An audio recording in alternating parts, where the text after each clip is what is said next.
Well, hello everybody. This is Javi. I am your global brand champion in Acclaro, and today I am also the host of this new multilingual TV show called Mal-hablados by Javi and our localization friends. Thanks everybody for being here. This is the first edition of the show, and we have an idea of doing this show because we were talking the other day, the guys at Multilingual and I, were like, what kind of show can we do so that we can add some value and create a format that is not normally done in our industry. And we came up with the idea of doing a show that is very interactive, call it that way.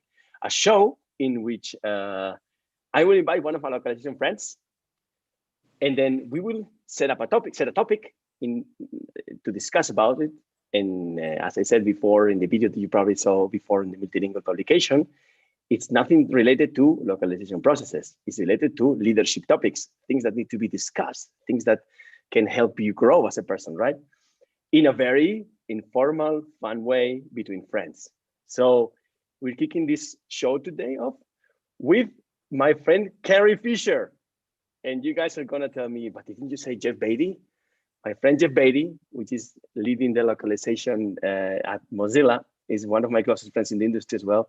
But he called me yesterday night and he said, Javi, I'm so sick. You guys should have heard the messages he was sending me. Poor guy couldn't even talk. Nothing COVID related, fortunately. But he called me and was like, I'm so sorry that I cannot be here with you today. So can you call someone else? I said, who else am I gonna call other than my lovely Princess Leia of the industry, Carrie Fisher? Hi, Carrie, you here? Hi. Mwah, thank you for being here. Thank Welcome. you for being here. My pleasure. Yeah, thanks so much. Thanks so much. It was so funny, guys. Yesterday, I was like jogging, and the multilingual people were calling me like, dude, what are we gonna do? It's like, okay. On the middle of my run, I pick up my phone. Carrie, do you want to jump in? It didn't take her a second to be here. So thank you very much. And today we're kicking this off today, as I was saying, with the topic that we thought it would be interesting for you guys to listen to. Most of us are employees of a company.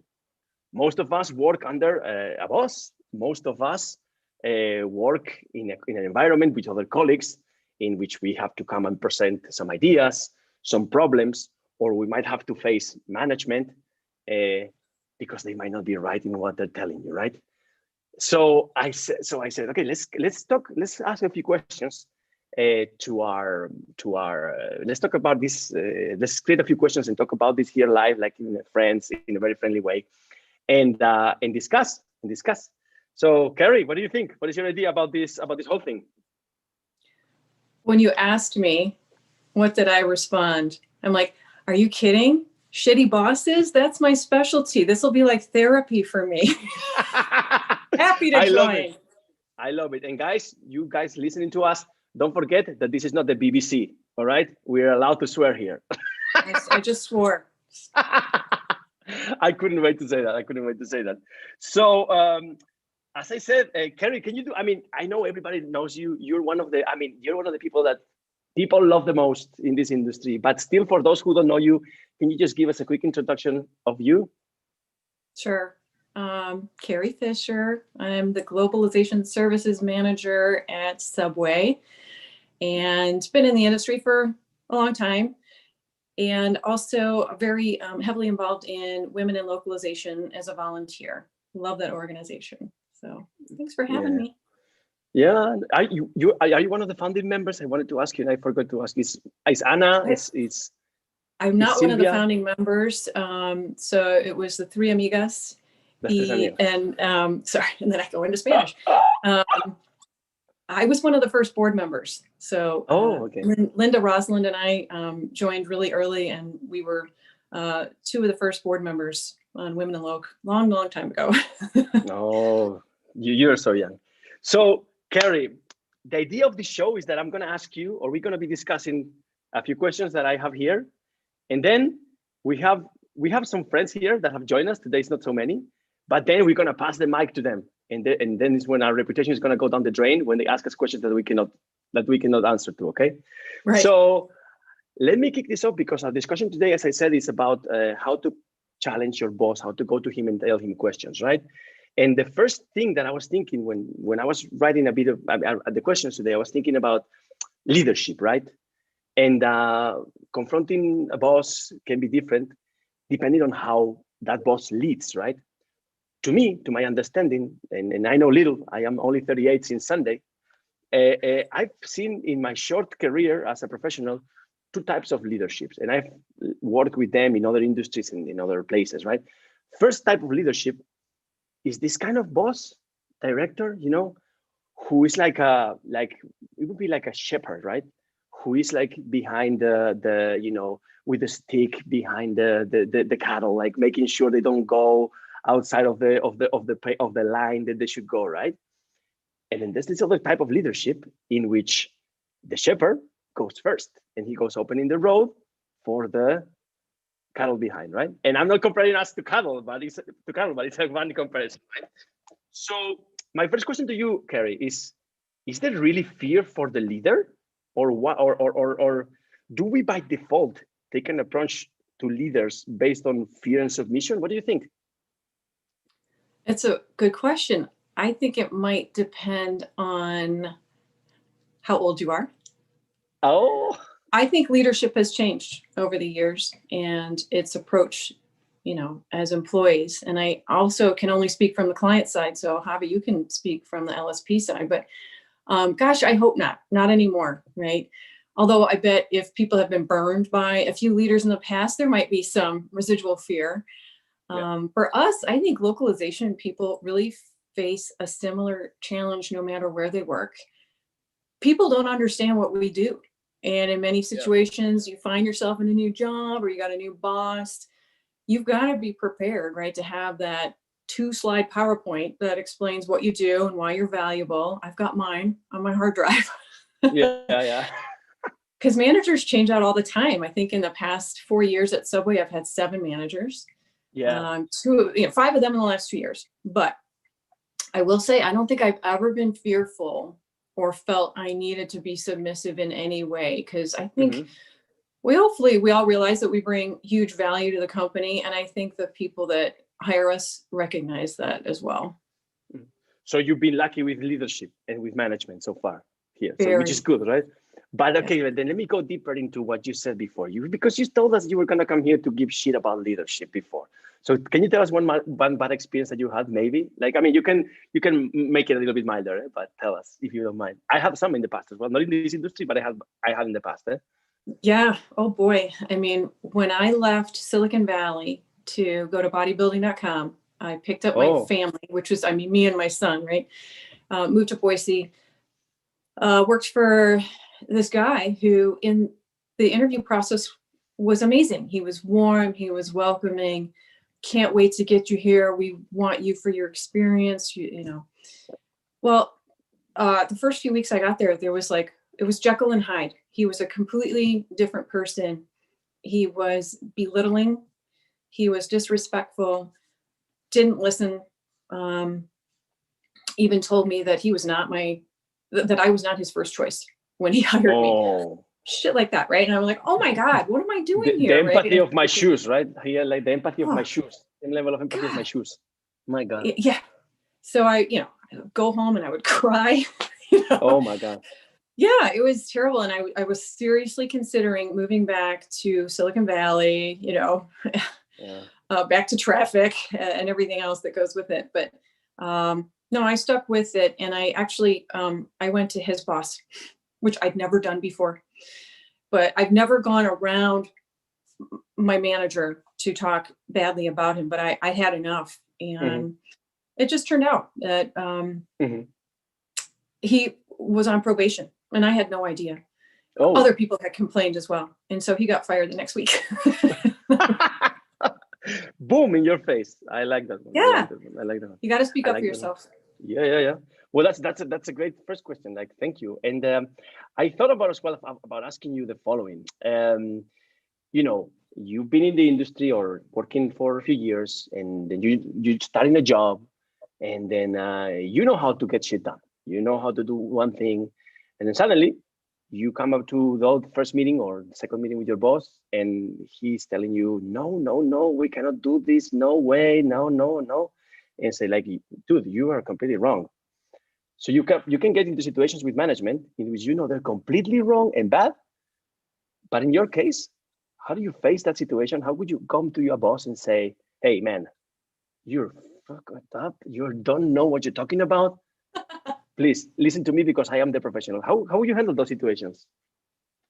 Luckily, we're funny people, aren't we? I mean, and I also think we're authentic people, and people recognize that. So I have always used humor to break the ice, calm everyone down. Like you said, with a name like Carrie Fisher, I can fall back on Princess Leia jokes and, using the Force, whatever. So I've used lines like, I've looked into my crystal ball called analytics and found we really should be translating into Thai or whatever. Just presenting the facts and relying on industry research-based firms to show my managers what we should be looking at and why. Usually it's just a matter of educating them, Localization, I think, is such a place of the unknown if you're not knee deep in it like we are. And it's really important to make management feel comfortable.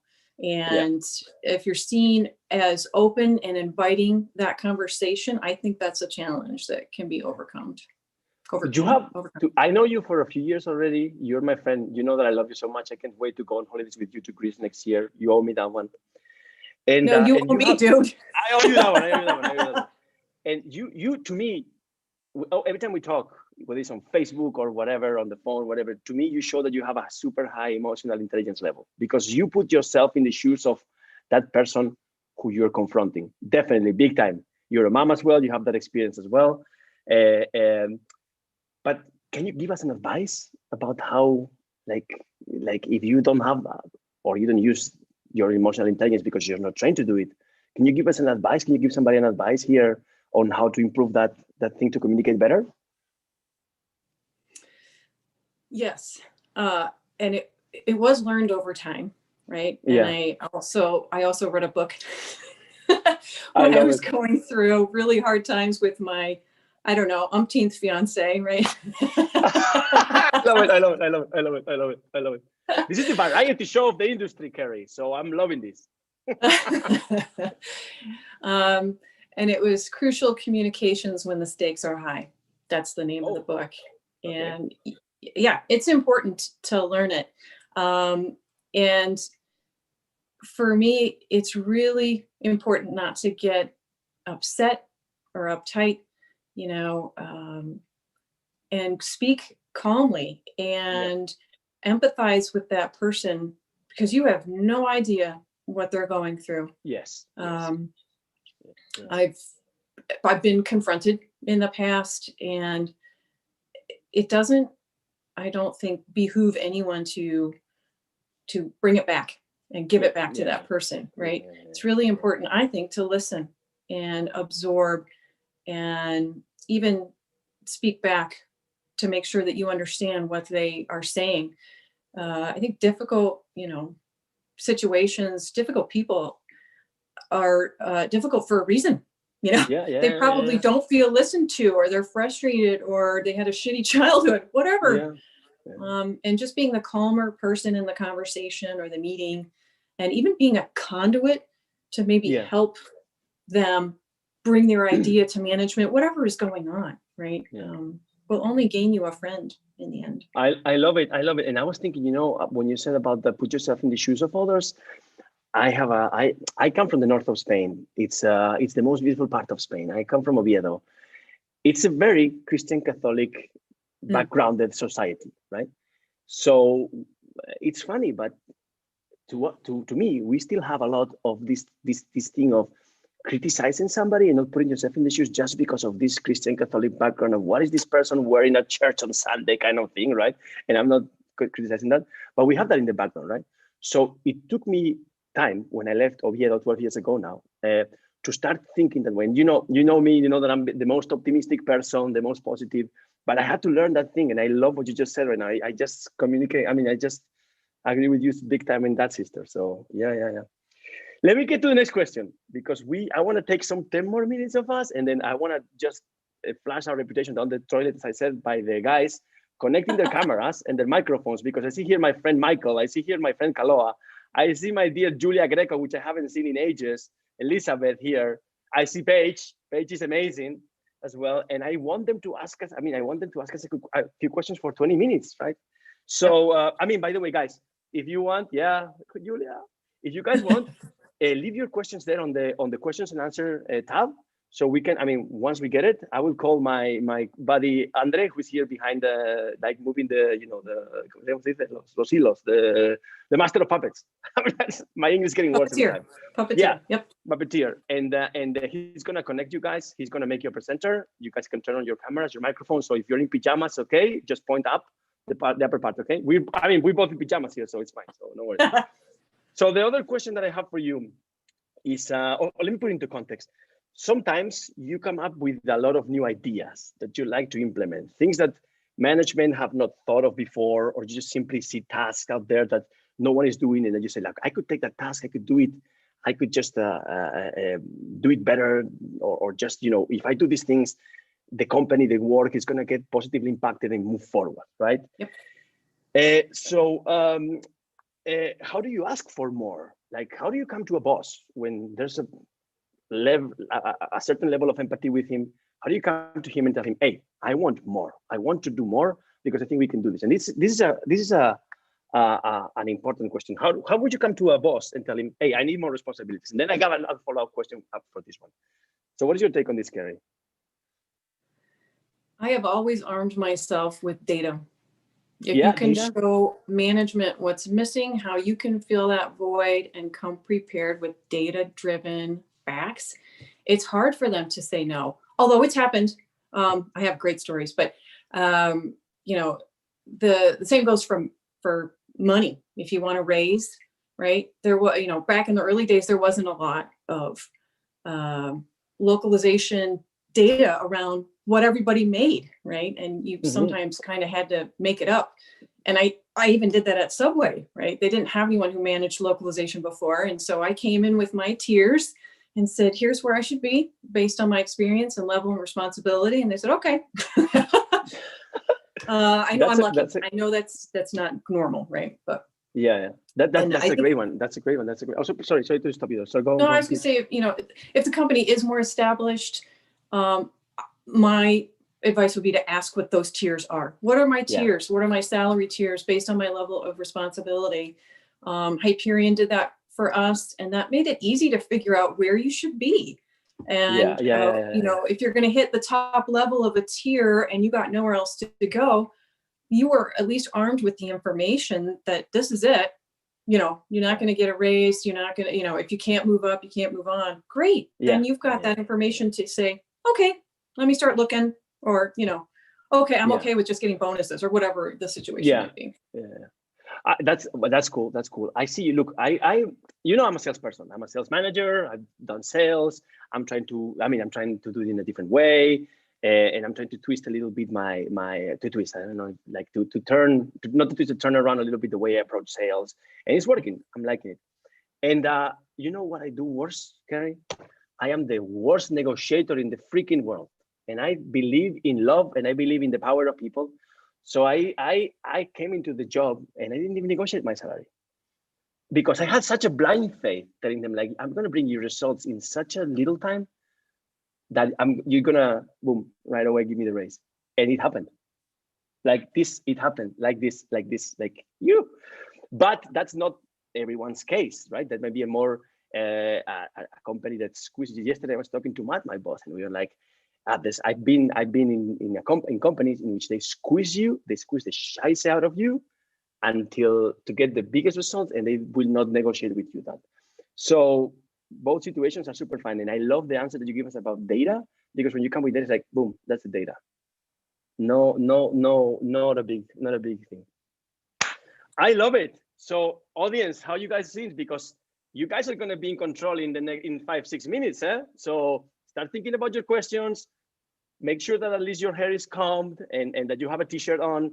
because we're connecting your cameras, okay? And Ondra, my colleague, is there to do that, right? So in today's business culture, Carrie, it comes a lot. I mean, today's business culture comes a lot with pressure for results, and it makes a lot of sense. We're all in this to make a living. We're all in this for the business. We have these amazing relationships that we create, etc. But at the end, there's a lot of pressure for results, right? Mm. But a lot of times, many times out there, there are projects that they can be big and they can give a huge result, but it's going to take 18 months or 1.5 years or 2 years, or 18 months is 1.5 years. It's good. I'm not a mathematician. I'm a lawyer. Sorry, guys. It's gonna take that much time, and then you have to go to your boss and tell him, man, you are not going to believe it, but if we want to work in this, it's going to take this time.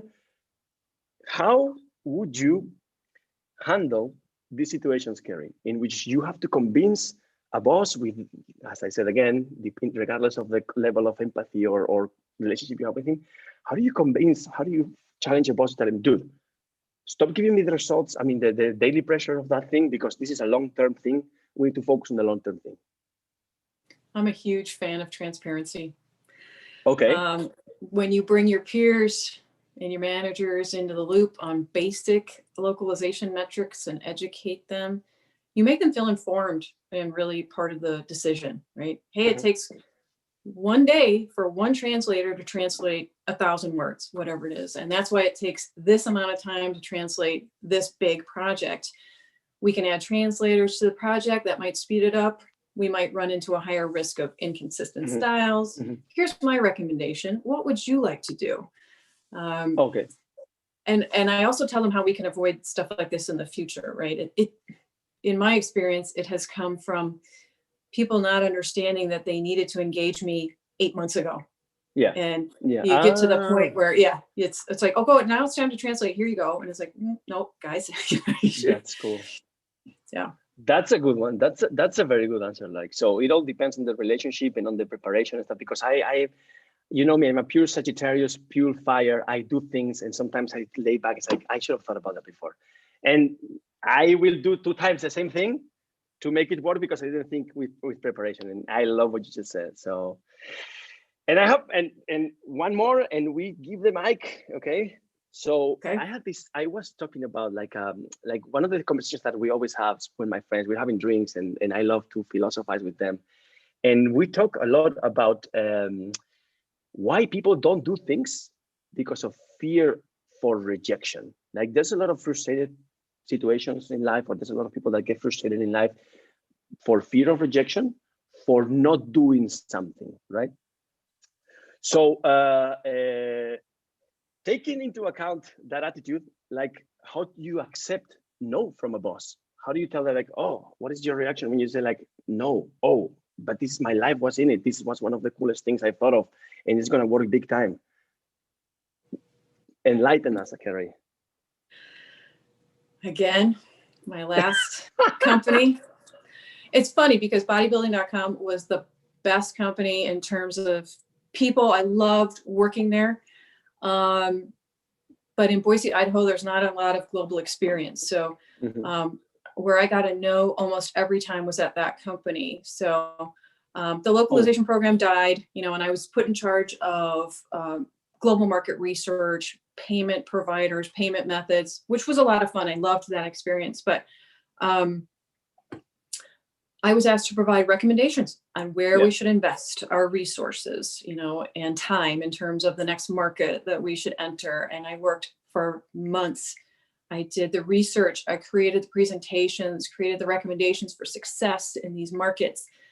And every time I'd get the head nods. No. Yeah, you're right. This is amazing work, but nothing ever happened. It was analysis paralysis. Somebody always knew better. Even if they'd never traveled outside the US, it was just a brick wall. The focus always ended back up on how can we get the US business back from Amazon, who had decided to focus on the bodybuilding supplement business. We're not, and focus on where we can expand our markets. But the answer was always no. And when you're the expert and your recommendations go nowhere, it's because all the C-levels are a no. It was time to look elsewhere. And did that impact your morals like big time? You say like, oh my God, really? Because that frustration for rejection, for fear of rejection, sometimes makes us hate the boss, and sometimes makes us like move on to the next thing. I didn't hate them. I felt sorry for them because they had a chance to really grow this business, especially in China. It was just partnering with logistics, offering the currency, and their payment methods. It's not rocket science. It's not difficult, but it was just like, oh my God, all these changes. And I just felt sorry for them. I really did. And they're not, I'm not going to say anything bad about them. You can. This is not the BBC. Don't forget, our motto is, this is not the BBC. British Broadcasting Corporation. So, guys, so ready to put our image on the floor now, Carrie? Because now it's time for you guys. We have another 20 minutes of the show today. And I see a lot of friends here.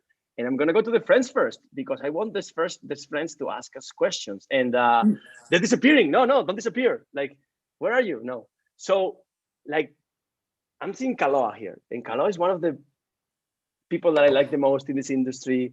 And he's always active in every log live, in every log lunch, in all the community events. Kaloa, I mean, if you are dressed, would you like to connect your camera and ask a question? Like, Ondra, would you do us a favor? If not, even if you're not dressed, even if you're not dressed, you can do it. Don't worry.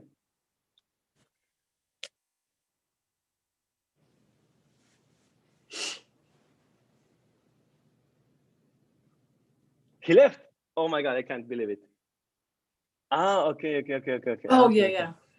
Oh, I was so scared. I was like, Kaloa, no, don't do this to us. He wouldn't. He wouldn't do it. No. And then Julia is next, eh? What wouldn't I do? What wouldn't I do? I can do anything. You wouldn't leave us here. You wouldn't just leave without saying goodbye, brother. That's awesome to be here. I was listening to Carrie. We had an opportunity to talk once, and not face to face, but was a nice phone call. And it was interesting because at some point I send you an email and say, hey, do you want to talk? And it was really nice because there was, not that there wasn't much to talk, but there was queries, there was things that I want to share about what we are doing and how we are doing this.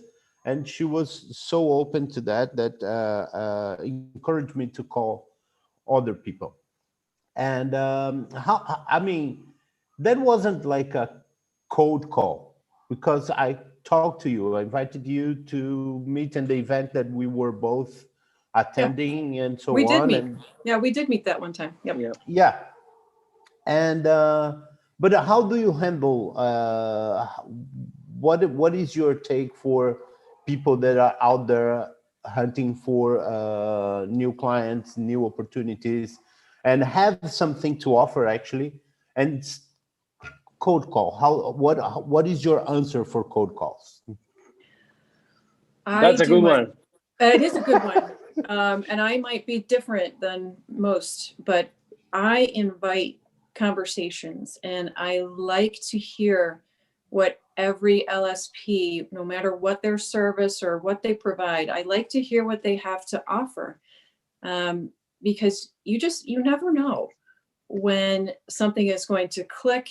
You've got an idea and maybe you need to bounce it off somebody. I find LSPs to be the best people to do that. I will, I think, as you know, I will always accept an invite for a call, coffee, drink, whatever, right? And if I can't provide, the sale, I have recommended other clients to these LSPs that I think might be a fit. We are all in this industry together, and I want us all to be successful. And that's the way you do it, man. You give and you give back. But I think that's a good question. This should be more related to the boss talks, guys. That's my fault. I didn't say it before. It's not just like that. But anyway, it's good. Like, it's my fault, Kaloa, but it's good. Don't worry. So, but let me put it this way.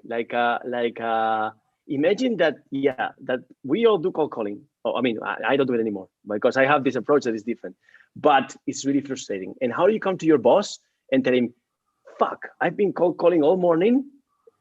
Zero things," when there's pressure for results, for example? How do you take that?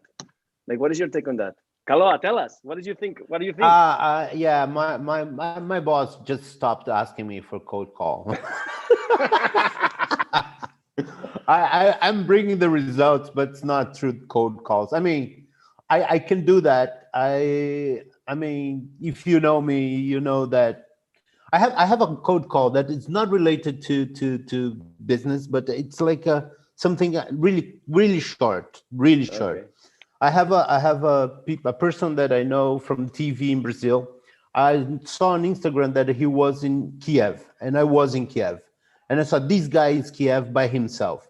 My sister, she works on TV in Brazil, and she knows this guy. I call her and say, "Hey, this guy's here. Put me in touch with this guy." Okay. Like famous, huge famous in Brazil. All right. And she said, "I'm gonna do it." And I said, "Don't worry, I'm not gonna make you feel bad or anything." Long story short, say those things, Kaloa, please. yeah. No. Long story short, he called me. I was on a call with my boss. I couldn't take the call. I called him back, and he picked up the phone. And before he realized that he was talking to someone that he never knew, we were like having lunch already in that day. So I can do that. It's something that I can go through a cold call with no problem. Nice. But I don't think that's the way I get the best results on the business side. I mean, I can talk, but I rather have more information. And I think that email, I think LinkedIn, I think that there are many other tools nowadays. So when my boss asked me, "Why do we don't cold call this person?" Because I think if I send some emails, I say, I know that they read the email, I met them face to face, I don't think that a cold call will make the difference. Okay. But Kaloa, I stop you there because we need to have more people participate. So I hope you get it. Thank you, brother. Like, bye-bye. Julia Greco, like, I want to talk to you. I haven't seen you in 3 years. So if you are ready, we would like you to come and ask us a question about management, leadership, talking to your boss, not only about cold calling, okay?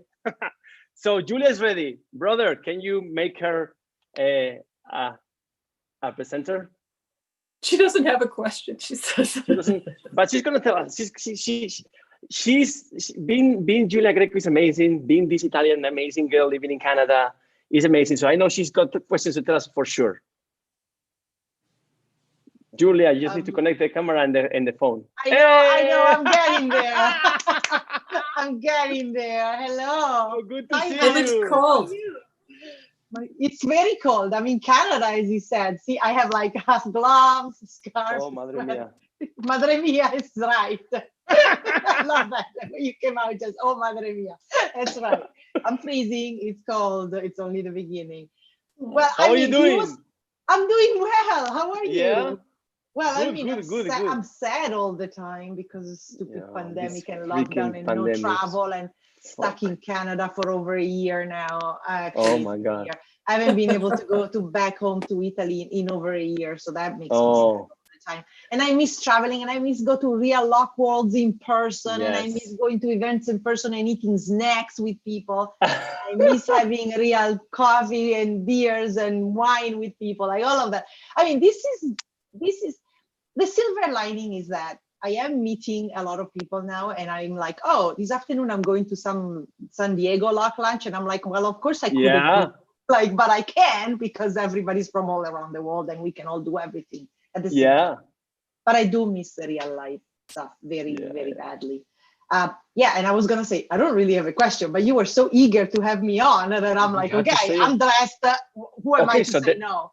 then let me do it the opposite way, because if there's something that I do well is improvising. So can I ask you a question, Julia? Because I know you're working on the client side. You can ask. I don't know if I will answer, but you can always ask. Yeah.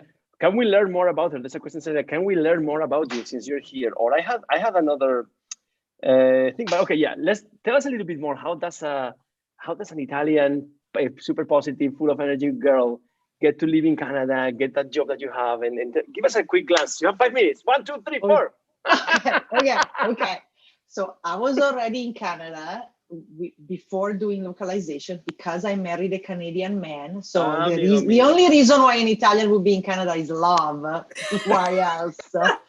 Because I mean, the climate is crap, the food is crap compared to Italy. I mean, why else, right? You got to do it for a good reason. That good reason is called Steven, and he's married and he's upstairs right now. So all good there.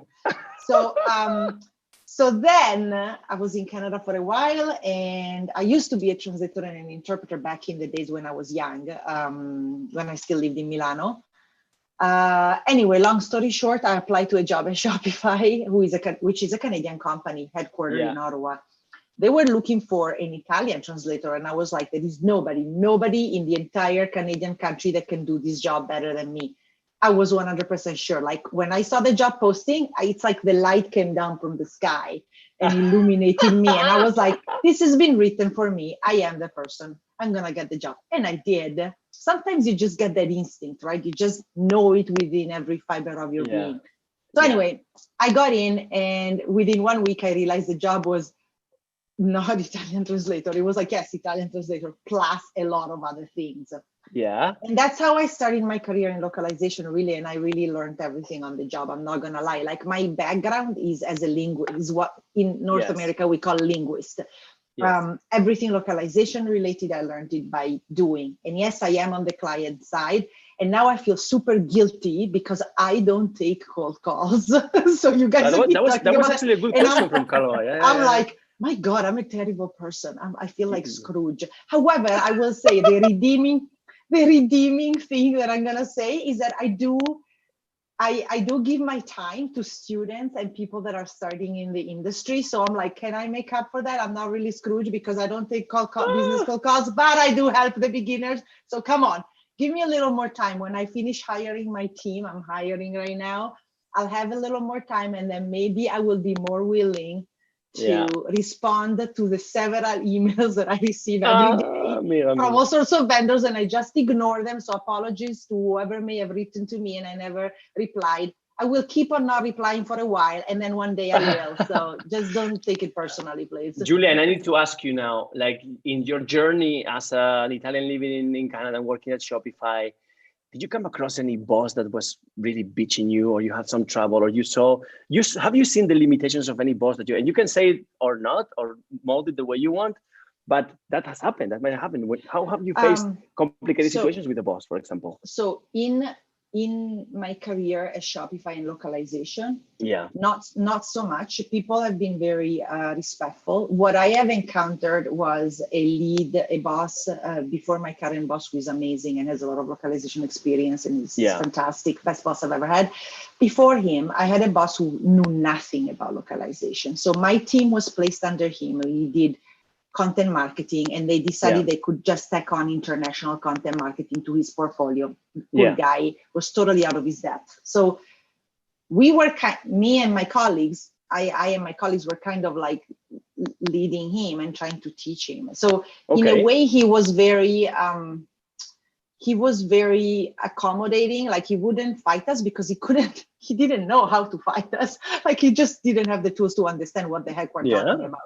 The problem was that he wasn't very good at learning, and he wasn't interested in learning. And that was sad, because I thought this is a great opportunity for you to become a better, professional all in all. And I'm like, he was just totally uninterested. And I don't think he valued what we did properly. That's the problem when you're dealing with somebody frustrate you? Did it frustrate you? The fact that we weren't valued, we were always a team that, you feel like the least favorite child. Like there were like a few teams under him, and we were like the forgotten ones in a corner doing multi-language stuff. And we're like, I mean, come on, people. And then once a year we would gather all together and everybody's presenting and it's super boring. Then we show up and we're like, oh, okay, so you do you are a team of 7 people doing one blog in English and publishing twice a week. We're each a team of 1 person per language. We publish 4 times a week. Plus we do translations, we do a homepage, we do email marketing in language, and the rest of the team was like, they were like, what? Oh, we're like, So it felt a little, we're not in that position anymore though. So now we're feeling valued and properly supported, and so that's so you've been through the thing. I mean, I like to hear these things because, you know, we've all been through this thing. Me, I'm now the luckiest guy ever because I have an amazing manager. I'm not going through this stuff at this point, right? And I'm taking a lot of things that I'm doing when he doesn't ask me to do to help the team, right? Julia, thank you. I need another more person because we have it's amazing. Welcome. We need to have an online coffee these days and catch up. Okay? Yes, we should for sure. Out. Okay, reach out. I'll respond to your cold calling. Yes, I'll reach out to. I will respond to you, Javi. Bye. Ciao. Thanks for having me. I have two people in mind. I don't know if Esther, mi amiga Esther Curiel, she wants to come in. Like, if not, you can say it now. Otherwise, you're going to be turned into a host, and you can ask a question to Carrie, to me, about boss leadership, etc., like that. Or you can contribute to the conversation that we've been having anyway. So if you are gonna say no, say it now, my dear. Put it in the chat or not, or you'll be turned into that. And then we're gonna have a little bit more time maybe for Elizabeth Butters, who I love her as well. She's in London. So can we turn Esther into a yes, sir? So let's give 5 minutes. Esther is amazing. Esther is amazing. She's so cool. That's the first time you've ever been called sir, I bet. Yes. And the last time.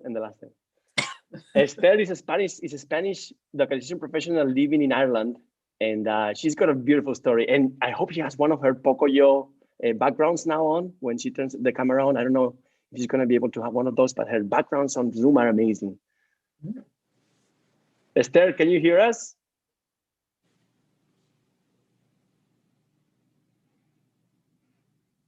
Oh. Yeah, and the microphone. Yeah, there we go. Okay.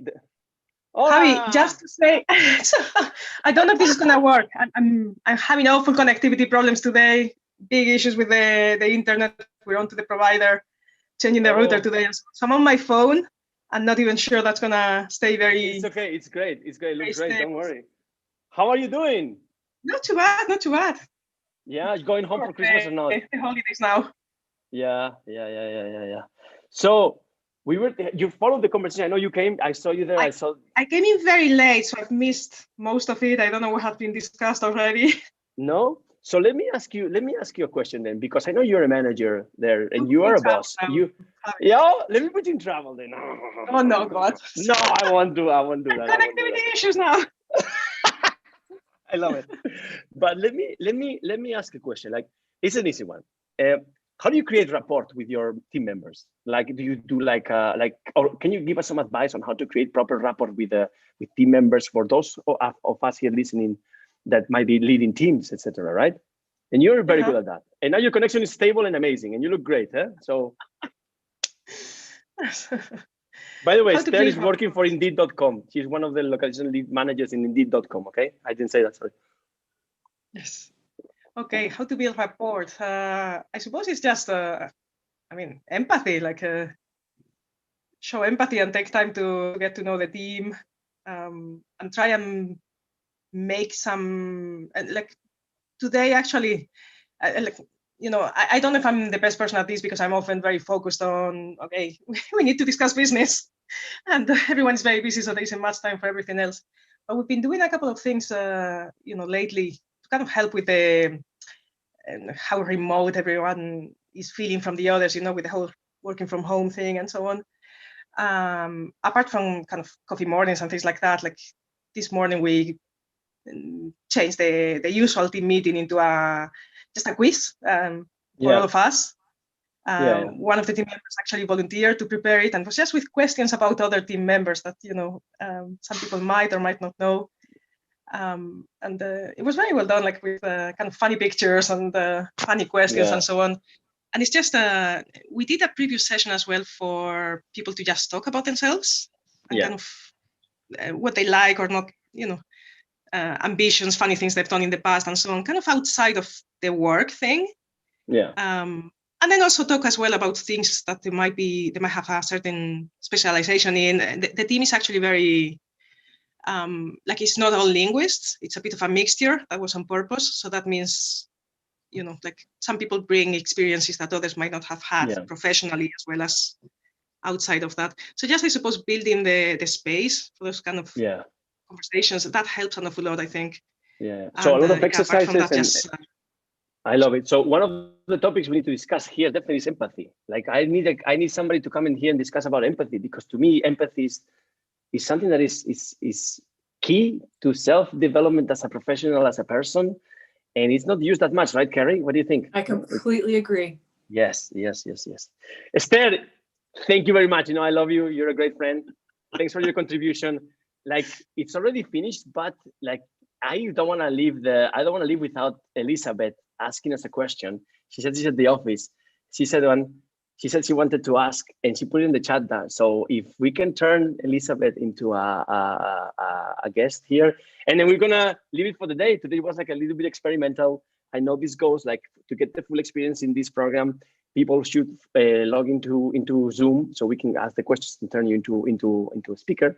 But this is also being distributed around LinkedIn, Facebook, and is that right? I mean, LinkedIn, Facebook, through the NIMC and multilingual channels there. So yeah, Elizabeth, we need you to turn the camera and the microphone on. And I know you're at the office, and hello. I love it. I love it. Thanks for having me. So my question was, what about education? So let's say you wanted to learn something new. Does this really happen in localization? Like, one of my friends works at the Parliament, and as part of her employment, she's doing a degree in psychology, which is 25% paid for by her employer. And there's going to be a new role created for her in diversity and inclusion afterwards. No. Do we ever see anything like this in localization? Carrie, what do you think? You are in Women in Localization. Elizabeth is also there. What do you think? I mean, I believe in that big time. That's one of the mottos, one of the reasons why I created the Loc Life community, which is building, which is it's on the creation, right? And I believe in inclusion and communities being the most important thing for the future, as a professional, as a business development manager, as a localization manager, as a head of localization, because that's where the opportunities for development come, right? So I believe it's key. Education can be also given through communities as well, and you, Carrie, are an amazing figure for women in localization doing that. So if you have any advice for Elizabeth? It almost, so before I was a member of Women in Localization, that's not true. It was just being formed, right? Someone came to me out of the blue, wasn't in the localization industry at all, wanted to get into it, really liked it, felt it was her calling. And she came to me, and I knew within probably 10 minutes what she was capable of, right? And she's just amazing. The best thing I could do was introduce her to people who were hiring and who were willing to train her. And she ended up owning her own translation company at one point, and now she works for AWS. I think it's also a matter of connection and being willing to listen to somebody who needs help and pointing them in the right direction. And then, yes, I mean, women in localization, absolutely. Hopefully, with global community coming online, we really want to offer a lot of educational series to those who want, in localization industry training. So yeah, I see it up and coming, but I think the most important thing is to be a conduit and be a connection for others. Do you think, and I think this is very related to what we've been discussing today for the last 45 minutes, right? Or 50. So we're gonna have to say bye in a second. Do you think that managers, bosses, are spending enough time in training us as we should be trained, or do you think that managers hire us, because of what we are. Like this quote from Steve Jobs, right? Like they would say, like, we are not hiring here people to what is it like to we're hiring people to tell us what to do, right? Something like that, right? What do you think? Do you think that they're spending enough time, or that we should come into a role because we are paid for that? What do you think? Or there's an in between? I don't know. What do you think, Carrie? I always hired Tough people one. that were, I love it when you breathe in and then breathe out. I love it. I always hired people that were different or better than me in many areas. I know my weaknesses. I know what I lack. And I would hire people to come in, and then we could teach each other, right? We could build those skill sets. I don't know if a manager has ever trained me. They have in some respects, right? And they've trained me maybe in what not to do. You can learn a lot just by observing what others do, right? And go, oh my God, what a terrible experience. I'll never do that to anybody else. That's. I have this thing, like, you know, one of the crazy things that I do all the time, I come to my boss and I tell him, dude, don't tell me what I do good. Tell me what I do bad. And you can go and ask him, dude, I know what I do good. I know what I'm best at. I know all of these things that I'm tired of people telling me that I do good things. I want you to tell me what I'm doing bad, for fuck's sake, right? So, by the way, Elizabeth, what do you think about the quote of the webinar, or of the series, the program being, this is not the BBC, you are a British citizen. So can you give us your opinion on that? Yeah, well, relevant, of course. Definitely funny. I'm not really sure what to say. All right, guys. So thanks everybody. I mean, we would love you guys to send us some feedback on what you saw today. We're experimenting. We need to create a platform for us to talk about things that, I mean, I'm doing it on my end, on my community, at my work, but we need to create a platform like this for friends in localization to come here and talk and discuss about things that, you know, that are interesting. Like today, we wanted to discuss a bit about how we face management, how we come to our boss and say, oh my God, you're terrible, you're doing what you're doing right, or the opposite, or telling that you're amazing, and how to build a relationship with your boss, right? So we want to continue talking about these kind of things that are not localization process related, but are life related, professional and self and personal related things, right? So please send us suggestions. We would like to get feedback. I'm sure the colleagues will get in touch to ask you for feedback, and be good, be kind, be bad, because we want to know what we do bad, not only what we do good, right? So Carrie, my dearest Carrie, Princess Leia of the localization industry, I love you so much. Thank you very much for this. Thanks for being my support today. Thanks everybody. You're welcome. Carrie, bye-bye. Bye. Love you too. Bye. Adios.